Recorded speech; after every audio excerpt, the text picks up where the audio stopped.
Bakit mas maraming nagsasabi na mas masaya yung childhood ng mga batang 90s kaysa sa ngayon? Bakit mas maraming nagsasabi na yung mga batang 90s mas swerte sila kasi mas masaya yung mga naging childhood experiences nila?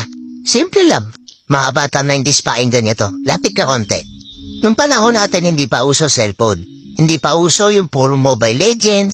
Lalaro ka sa cellphone, manonood ka sa cellphone. Lahat ng laro natin nung bata tayo puro physical. Naaalala mo pa ba yung lalabas ka sa hapon para lang makipaglaro sa mga kaibigan mo? Yung tipong nababadtrip ka na kasi nabuburot ka na sa laro. Pero tuloy ka pa rin kasi masaya ka makipaglaro sa kanila. Yung tipong lalabas ka ng alas 3 ng hapon hanggang alas 6 hindi ka na pwede magpagabi kasi mapapalo ka. Pero yung maiksing oras na yun para makapaglaro ka, pakiramdam mo ang haba-haba na. Naalala mo pa ba? Pagdali mo sa eskwela, madaling-madali ka kasi may papanoorin ka pa.